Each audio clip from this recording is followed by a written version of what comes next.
하나님의 말씀 시편 121편 시편 121편의 말씀입니다.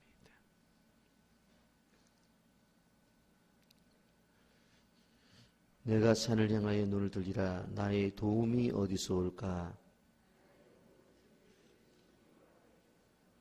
여호와께서 너를 실족하지 아니하게 하시며 너를 지키시는 이가 졸지 아니하시리로다.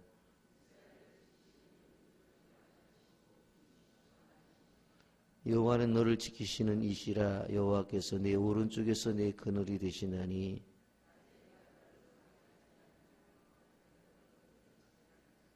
여호와께서 너를 지켜 모든 환난을 면하게 하시며 또 내 영혼을 지키시리로다. 아멘. 1967년 6월 5일 당시 6.1 전쟁으로 알려진 중동 전쟁이 시작이 됩니다. 이스라엘 군대를 이끌고 있던 모세 다이안 장군은 세계가 깜짝 놀랄 만한 선언을 합니다. 200만 밖에 되어지지 않는 인구를 가진 이스라엘 다니안 장군은 100배가 넘는 2억 인구를 가진 아랍연합군과의 맞서는 전쟁에서 우리는 승리할 무기가 있다고 선언합니다. 그런 방송에서 우리는 이것 때문에 반드시 승리할 것입니다. 우리는 이것 때문에 반드시 승리할 것입니다. 라고 장담을 합니다. 이 말을 들은 세계의 사람들은 그럴 수도 있겠다. 유대 사람들은 노벨 수상자도 많고 과학자도 많고 돈도 많고 그렇다고 한다면 저 말은 틀린 말이 아니다. 아마 원자폭탄이나 수소폭탄을 능가하는 신무기를 개발했을 것이다 라고 추측했습니다. 그러나 모세 다이안 장군은 그 신무기를 발표하는 자리에서 우리가 가지고 있는 신무기는 시편 121편이다 라고 이렇게 발표를 합니다. 사람들이 깜짝 놀랐습니다. 무슨 신무기나 발표할 줄 알았더니 성경 121편이 자신들의 무기라고 하는 겁니다. 결과가 어떻게 되었습니까? 결국 그 전쟁은 6일 만에 이스라엘의 승리로 끝납니다. 그 전쟁 속에 일어났던 일들이 신문에 실렸습니다.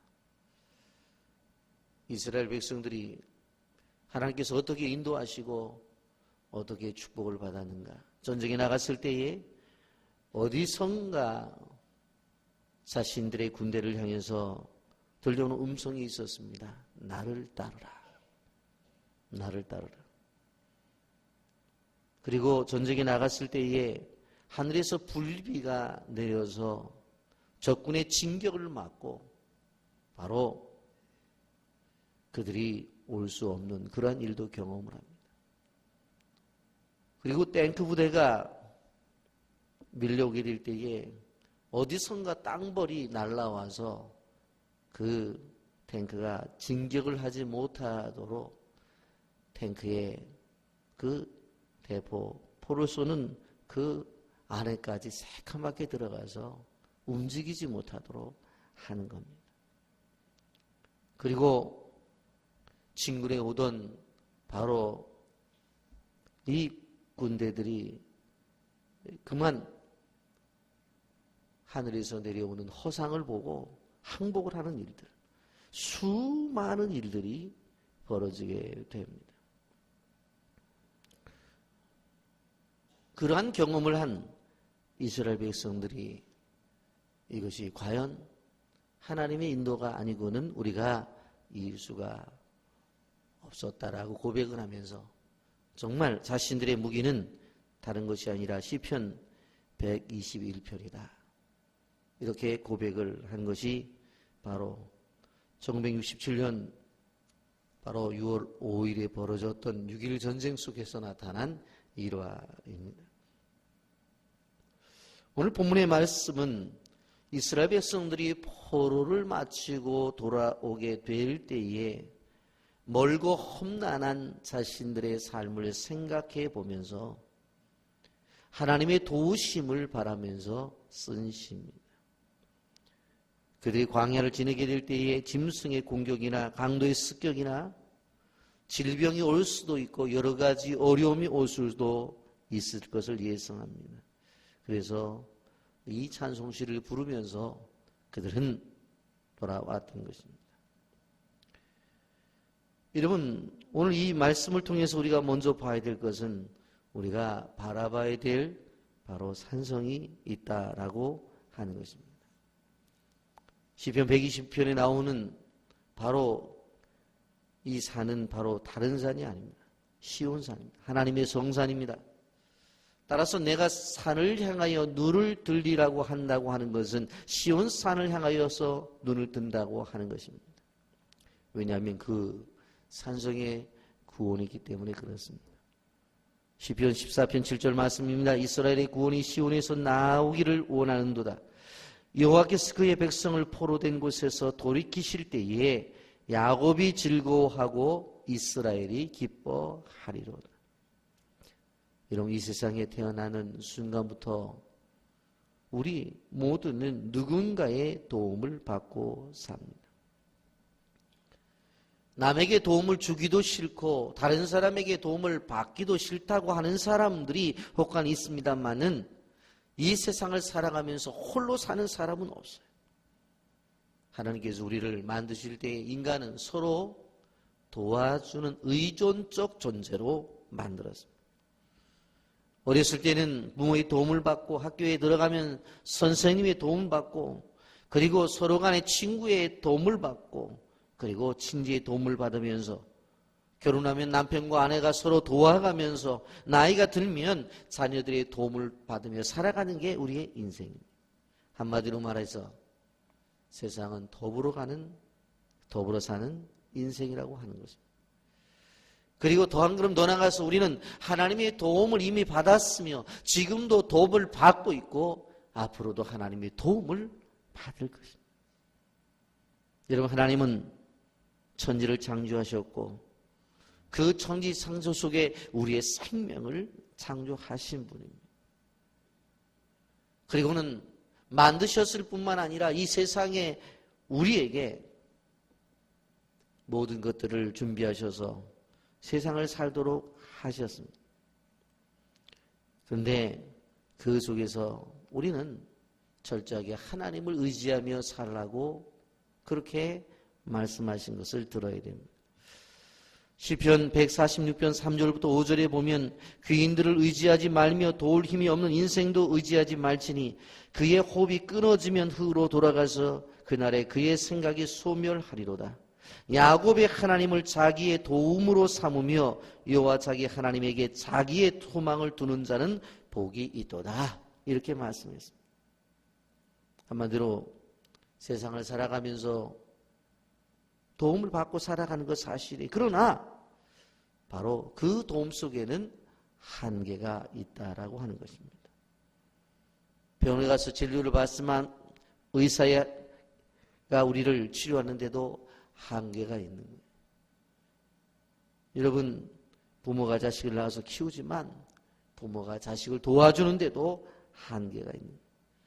그렇기 때문에 세상 속에 살아가면서 한계를 느끼지만 바로 하나님을 자기의 도우심으로 삼는 자가 복이 있다. 그렇게 말씀을 하고 있는 것을 바라볼 수가 있습니다. 그렇다고 한다면 우리에게 도움이 오는 곳이 도대체 어디냐? 여자 골프 선수 가운데 신지혜 선수라는 선수가 있습니다. 그의 아버지는 알려진 대로 가난한 교회 목사님이십니다.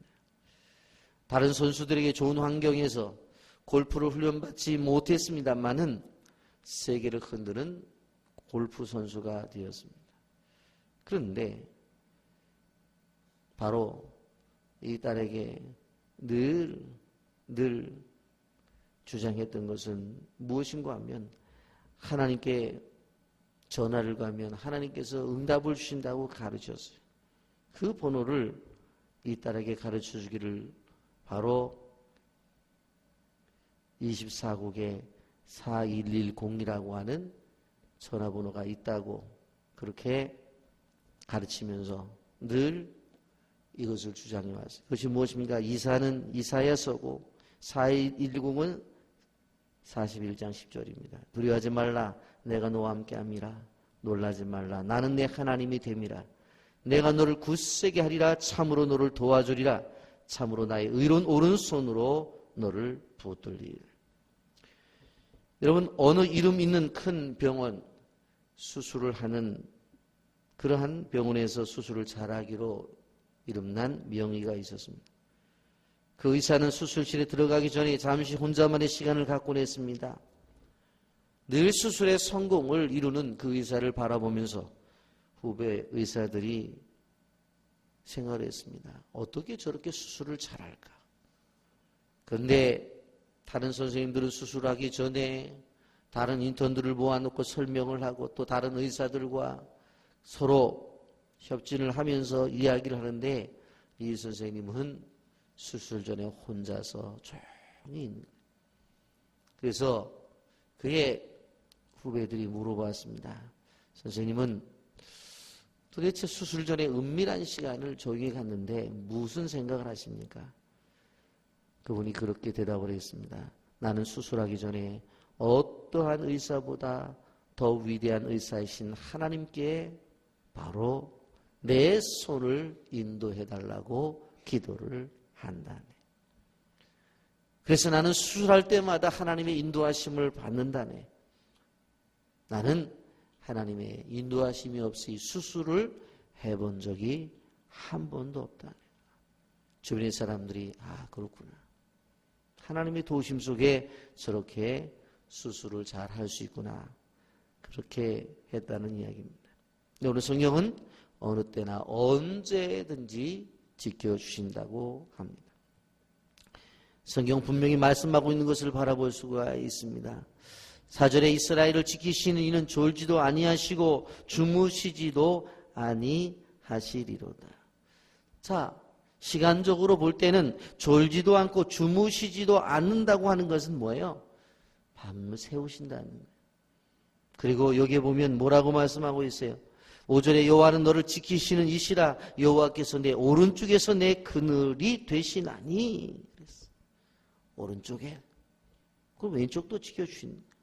어느 곳에 가든지 장소를 초월해서, 시간을 초월해서, 장소를 초월해서, 그 다음에 6절에 낮에 해가 너를 상하게 하지 아니하며 밤의 달도 너를 해하지 아니하리로다. 무슨 이야기입니까? 낮에 해도 밤의 달도 자연적인 침해 가운데서 도와주신다.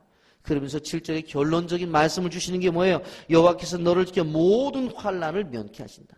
모든 환난. 지금까지 말씀하셨던 것이 뭡니까? 바로 밤에도 지켜주시고 낮에도 지켜주시고 낮에 해도 밤의 달도 이 모든 것들 장소를 초월해서 지켜주신다라고 그렇게 말씀하고 있는 것을 바라볼 수가 있습니다. 여러분, 우리는 그렇습니다. 1년 365일 하루 24시간 분초마다 하나님이 우리를 지켜주신다는 사실을 기억해야 됩니다. 여러분, 우리가 삶을 살아가면서 어떤 사고가 긴 시간이 요하는 게 아니에요. 잠깐, 소위 말해서 그냥 그 찰나의 그 순간에 목숨이 왔다 갔다 하는 일이 얼마나 많은지를 몰라요. 여러분, 이러한 상황 속에서 우리를 지켜주신다고 말씀하고 있는 것을 보게 됩니다. 6절에 보면 낮에 해, 밤의 달, 광야의 사막에서는 여러 가지 위험이 있습니다. 열사의 햇볕이 괴롭히고 밤에는 차가운 달빛이 힘들게 합니다. 그래서 많은 사람들이 이 밤에 위험을 느끼는 것을 바라볼 수가 있습니다.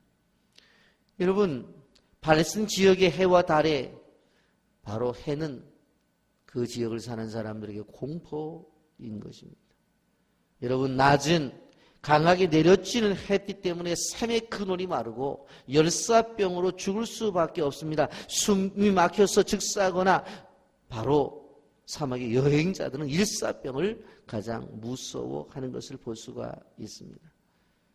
여러분, 요나서 4장 8절에도 보면 요나가 해가 뜰 때에 하나님이 뜨거운 동풍으로 예비했다고 말을 하면서 요나가 혼미하여 스스로 죽기를 구했던 장면이 나타난, 그렇게 낮의 해가 무섭다는 것입니다. 밤의 달도 마찬가지입니다. 환란이 있습니다. 달빛 아래서 잠을 자다가 해를 받는 경우도 많습니다. 여러분, 낮의 열기가 밤에는 극도로 추운 냉기로 변해서 달빛에 잠을 자는 사람들이 바로 현기증을 느낄 때가 많다고 말해요. 여러분, 밤은 추위가 있습니다. 밤은 독충과 전갈의 고통이 있습니다. 밤은 이리와 맹수들의 위험이 있습니다. 여러분, 사막의 밤이라고 하는 것, 뜨거운 나라의 밤, 괜찮지 않을까? 아닙니다. 낮의 열기와 밤의 열기의 차이가 30도 이상의 차이가 나기 때문에 몸이 견딜 수가 없는 거예요. 그래서 극도로 추위를 느끼게 되는 거예요. 세상을 살아가는 사람들이, 여러분, 우리도 이런 밤에, 달에 이러한 위험을 느낄 때가 있다라고 하는 것을 우리는 기억해야 되는 것입니다. 우리 신앙인들에게도 사막과 같은 인생길을 걸어가야 될 때가 있습니다. 하나님께서 택하신 이스라엘 백성들에게 40년 동안 광야의 생활을 하게 했던 것처럼 우리가 비록 하나님의 자녀지만 세상을 살아가면서 고난을, 역경을 견뎌야 될 때가 있다라고 하는 것입니다. 여러분, 우리는 이것을 생각해야 됩니다. 이럴 때도 하나님은 우리의 도움이 되신다라고 하는 것입니다. 시편 23편 4절 말씀은 뭐라고 말씀했습니까? 바로 내가 사망의 음침한 골짜기를 다닐지라도 해를 두려워하지 않을 것은 주께서 나와 함께 하심이라. 주의 지팡이와 막대기가 나를 안위하시나이다. 여러분, 요한복음 14장 14절에 내 이름으로 무엇이든지 내게 구하면 내가 시행하겠다고 말씀을 했습니다. 분명히 오늘 성경은 뭐라고 말씀해요? 8절에 여호와께서 너희 출입을 지금부터 영원까지. 지금부터 영원까지. 우리가 믿어야 될 것, 지금까지 인도하심에 대해서 믿습니다. 그렇기 때문에 지금 말씀을 듣는 이 순간, 바로 은혜를 받는 이 순간부터 바로 영원까지 지켜주신다는 사실을 기억하시기를 바랍니다. 너희 출입이라는 것은 뭐예요? 나가고 들어옴을 이야기하는 것입니다. 우리의 삶의 전 영역을 이야기하는 것이에요. 집을 위해서, 일을 위해서 나간 사람들은 다시 돌아오게 하시겠다고 하는 것입니다. 그래서 가정에 들어와 화목하고, 가정에 들어와서 평안하고, 나가서 일하는 직장뿐만 아니라 사업적뿐만 아니라 들어올 수 있게 만들어 주시고 들어와서 행복을 주신다라고 하는 것을 말씀하고 있습니다. 그러므로 꼭 기억하셔야 될 것은 나를 지키시는 여호와, 그 하나님이 우리의 하나님이라는 사실을 기억하면서 이 어려운 세상 속에서 승리가 있기를 예수님의 이름으로 축복합니다. 아멘.